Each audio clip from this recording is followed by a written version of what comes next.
Donc, est-ce que tu peux te présenter? Je suis Hugo sur mes pandas.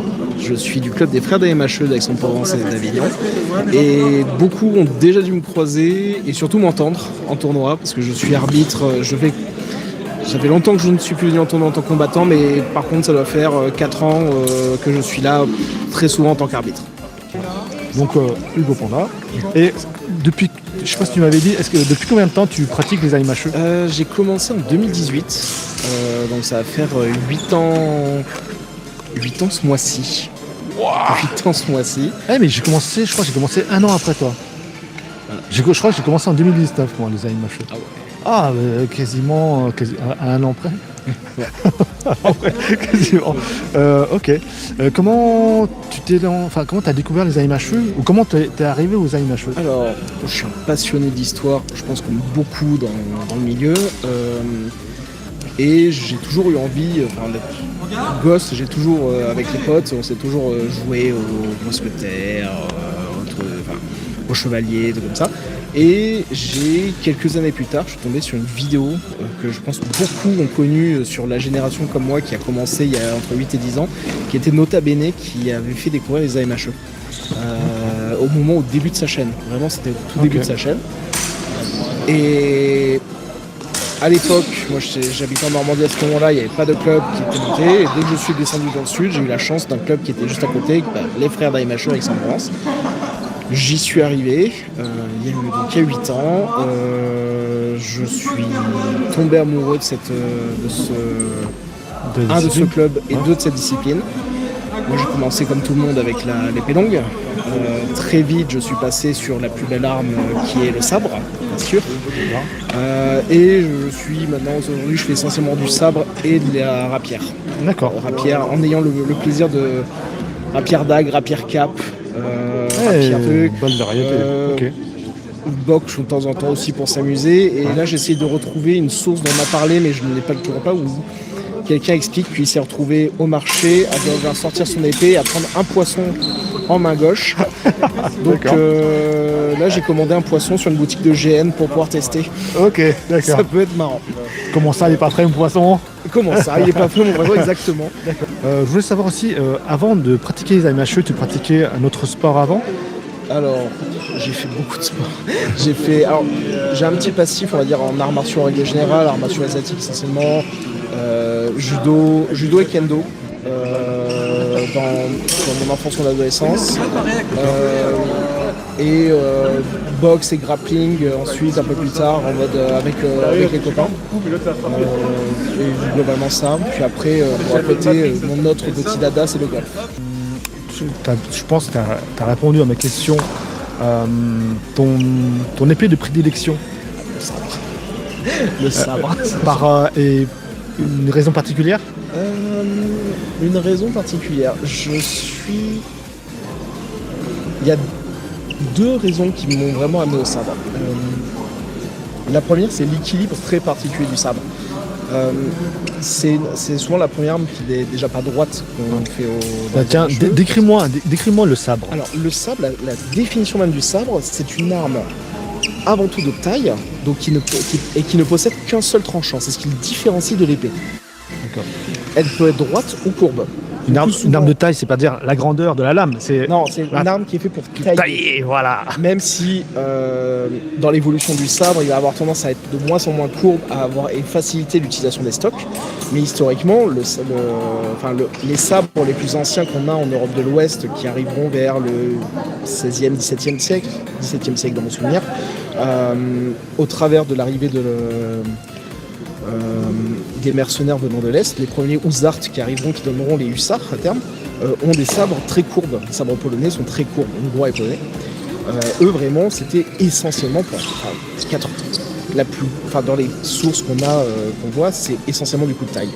Dans les sources militaires du sabre qui arriveront plutôt fin 18e, début 19e, là on va commencer à intégrer ce qu'on appelle en France la pointe et la contre-pointe, donc les stocks.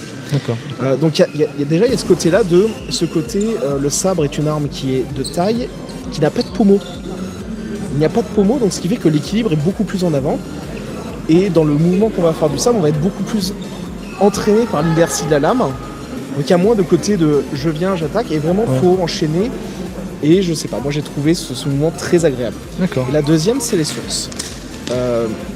Les sources sont beaucoup plus accessibles. C'est une arme qui va arriver, on va dire, un peu plus tardivement sur l'Europe, fin 18e, qui va vraiment se généraliser pour le 18e siècle. Et 19e derrière, c'est vraiment l'arme militaire de la cavalerie en particulier, et en France en particulier pour l'infanterie, pour les officiers d'infanterie. Et on trouve des sources faciles. La source militaire de cette époque-là est accessible pour des débutants. Et donc moi je suis tombé là-dessus. La première source que j'ai appris, c'est le règlement militaire de 1828. Elle fait 30 pages. Il y a toutes les bases. Et c'est vraiment celle que je conseille pour débuter le sabre.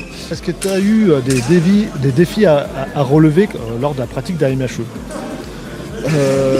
Alors, j'ai eu des défis. Comprendre les noms allemands. On va dire ça. Non, on va dire que le défi, alors pas tant sur la compréhension, c'est vrai qu'au début, c'est le fait de, ne serait-ce que déjà d'avoir fait un peu de kendo, des arts martiaux en règle générale. Je pense m'a facilité beaucoup l'approche des choses. Ensuite, moi les défis, on va dire, ça a été... je vais en lister deux. Le premier, c'est le moment... En fait, l'un est indirectement lié à l'autre. Je me suis fait une blessure il y a à peu près 3 ans. Je me suis fait une rupture du biceps, qui fait qu'aujourd'hui, qui n'a pas pu être mis en place. Donc il a fallu que j'adapte et réadapte totalement ma pratique. Avec une rééducation, une remusculation et réapprendre des gestes au final qui étaient simples et acquis et qu'il a fallu que je rapprenne. Donc ça a été une difficulté. Et cette difficulté, c'est celle qui a indirectement amené le deuxième défi qui a été de ne plus être combattant en tournoi, mais j'aimais tellement les ambiances en tournoi que j'ai voulu continuer à y aller d'une autre façon, c'est pour ça que je suis devenu arbitre. D'accord. Où je m'éclate maintenant. Vraiment, c'est mon dada. Et là, le défi de l'arbitrage, c'est le défi de... on est dans une pratique où l'arbitrage est pas encore... Enfin, commence à être... on essaye de standardiser, de former les gens. Où avant, les arbitres, c'était... chaque club essayait de donner quelqu'un qui avait un plus ou moins de lecture de jeu. Et moi, je suis rentré dedans, j'aime beaucoup l'arbitrage et j'ai essayé d'amener une idée de... Enfin, une idée. J'ai essayé de voir ce que moi je pouvais amener dans l'arbitrage. Aujourd'hui, je pense que ma vision de l'arbitrage est assez affûtée. Je dirais pas affûtée, mais mature. D'accord. Et ça m'intéresse aussi sur le point personnel, sur les approches, dont on a beaucoup parlé. Si ton escrime serait une musique, laquelle serait-elle? J'adore la réaction parce que c'est un grand sourire, parce que j'ai l'impression que personne ne s'attend à cette question-là. Non, je ne m'y attendais pas. Je dirais un bon vieux rock des années 80. Ok.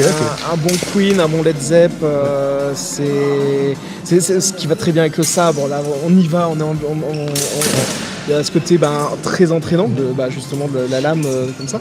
Je dirais que c'est ça. D'accord. Okay. Bon, Hugo Panda, je te remercie beaucoup. On va peut-être se revoir, peut-être là dans la journée, fin de journée. Je suis déphasé. Fin de journée et au sabre demain. J'espère bien pouvoir arbitrer le sabre demain. Donc voilà, je vais refaire le tour et merci Hugo Panda. Avec plaisir. Ciao.